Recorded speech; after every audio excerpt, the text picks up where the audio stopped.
प्रधानमंत्री नरेंद्र मोदी के चतरा दौरे को लेकर कांग्रेस प्रदेश अध्यक्ष राजेश ठाकुर ने प्रदेश कार्यालय में एक प्रेस कॉन्फ्रेंस का आयोजन किया, जिसमें उन्होंने कहा कि प्रधानमंत्री को मुख्य मुद्दों को लेकर बोलना चाहिए, न कि इधर उधर की बातें करना चाहिए। उन्होंने कहा कि प्रधानमंत्री को यह बताना चाहिए कि चतरा का प्रत्याशी को उन्होंने क्यों परिवर्तित कर दिया। मौके पर क्या कुछ कहा, आइए आपको सुनाते हैं। प्रधानमंत्री जी विलंब से पहुंचे। आपको ये पता होगा कि प्रधानमंत्री जी का टेलीप्रॉम्प्टर जो है वो आजकल बिगड़ जा रहा है। पिछले दिनों देखा आपने किस तरह से टेलीप्रॉम्प्टर के कारण एक घटना घटी और उसमें उन्होंने जो आदरणीय राहुल गांधी जी बराबर अडानी और अंबानी के बारे में कहते हैं, उन्होंने भी कह दिया। तो दिल में तो उनकी बात है, लेकिन टेलीप्रॉम्प्टर में जो सेट रहता है उसी पर बात करते हैं। आज उन्होंने उड़ीसा में ये भी कहा कि नवीन पटनायक जी को ये नहीं पता कि किस जिला का क्या कैपिटल है, तो निश्चित रूप से वहां भी गड़बड़ हो गया था। तो प्रधानमंत्री जी उसके कारण यहां विलंब से पहुंचे। अब जब टेलीप्रॉम्प्टर गड़बड़ हो जाता है तो प्रधानमंत्री जी कुछ भी बोलने लगते हैं। उन्होंने विस्थापन पर बात नहीं की, उन्होंने पलायन पर बात नहीं की, उन्होंने एनटीपीसी, आम्रपाली और मगध जैसी परियोजनाओं पर कोई बात नहीं की। उन्होंने कहा कि अफीम की खेती बढ़ गई है। प्रधानमंत्री जी, अफीम की खेती बढ़ी है, इसका मतलब आप जो बात कर रहे हैं उससे यह प्रतीत होता है कि सचमुच में अफीम की खेती बढ़ गई है। आपके डबल इंजन की सरकार में शायद ये बढ़ा होगा और उसका सेवन ज्यादा करना ठीक नहीं होता है। वो आपके पूर्व मुख्यमंत्री थे, लोग उनके बारे में कहते थे कि दिन में बोले हैं, फिर रात में बोले हैं, तो लोग बोलता था दिन में बोले हैं, तो लोग बोलते थे कि अच्छा कोई बात नहीं, तब माफ कीजिए।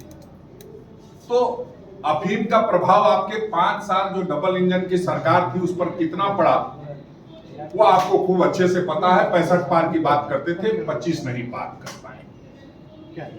एक बार फिर से आप इधर उधर की बातें कर काफिला क्यों लूटा ये बताना नहीं चाहते। ये आप नहीं बताना चाहते कि अडानी अंबानी का जो पैसा टेम्पो से जा रहा है वो कहां जा रहा है।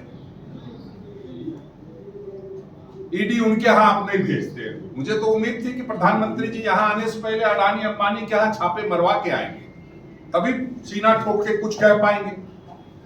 लेकिन वो टेलीप्रॉम्प्टर की गड़बड़ी ने ऐसा कर दिया है कि अब उस पर भी वो कुछ ज्यादा नहीं बोल रहे हैं। छापे, बेरोजगारी, भय, भूख, भ्रष्टाचार, इस पर वो कोई बात नहीं करते। वो ये नहीं बताते कि चतरा में जो उनका सांसद था उसको किस परिस्थिति में उन्होंने बाहर किया। ये बताना चाहिए ना कि पिछले 10 वर्षों ने उस सांसद ने कुछ भी नहीं किया और वो भारतीय जनता पार्टी का सांसद था। पलामू में भारतीय जनता पार्टी का सांसद था, वो कुछ भी नहीं किया। लेकिन पता नहीं चतरा वाले में क्या गड़बड़ी दिखाई और पलामू वाले में क्या सही दिखाई दिया। दोनों जगह वही हालत थी। तो आप अपने सांसद के किए गए कार्यों को नहीं बता सकते हैं, क्योंकि आपने खुद से उसको रिजेक्ट कर दिया और आपने ये मान लिया कि आपके सांसद ने कुछ नहीं किया है। जो हालात बने हुए हैं देश के, उसमें प्रधानमंत्री जी आपको सबसे पहले अगर कुछ बोलना है तो इलेक्टोरल रोल पे बोलिए, कोविशील्ड पे बोलिए। आदरणीय राहुल गांधी जी जब कहते थे तब आप उनका मजाक उड़ाते थे। आज वो बातें सत्य साबित हो रही है, और जब सत्य साबित हो रही है तो ये भी साबित हो रही है कि आपने चंद पैसों के लिए, क्या 52 करोड़ रुपया शायद सीरम कंपनी वालों से इलेक्टोरल बॉन्ड के माध्यम से लिया है। चंद पैसों के लिए आपने जिंदगी के साथ खिलवाड़ करने का काम किया। जब हमारी सरकार झारखंड में जिंदगी भी और जीविका भी दोनों देने का काम कर रही थी, उस समय आप वैक्सीन लगवा करके और उससे सीरम कंपनी से 52 करोड़ रुपए वसूलने में लगे हुए थे। तो हम समझते हैं कि प्रधानमंत्री जी क्या कह रहे हैं, क्या समझ रहे हैं और कैसी कैसी बातें करने लगे हैं। निश्चित रूप से ये उस बात का संकेत है कि जो 283 सीटों पर चुनाव हुआ है उसमें मात्र 43 सीटों पर उनकी बढ़त दिखाई दे रही है, और जिसके कारण अब उनको सहारा लेना पड़ रहा है। हिंदुस्तान पाकिस्तान, श्मशान कब्रिस्तान, इस तरह की बात बोल करके वो कहीं ना कहीं ध्रुवीकरण कराना चाहते हैं, तुष्टीकरण की राजनीति करके। अब आपने देखा यहां पे कि जो सीपी सिंह जी बड़ी बड़ी बातें करते हैं, उनके यहां सीधा धर्मांतरण हो रहा है टोपी पहना करके। उड़ाव को टोपी पहना दिया, महतो को टोपी पहना दिया। अरे जब देश को, पूरे देश को प्रधानमंत्री जी टोपी पहनाने निकले हैं, तो आपको क्या आफत पड़ी है जो आप यहां लोगों को टोपी पहना करके और उसको बता रहे हैं कि अल्पसंख्यक समुदाय के लोग भाजपा की सदस्यता ले रहे हैं।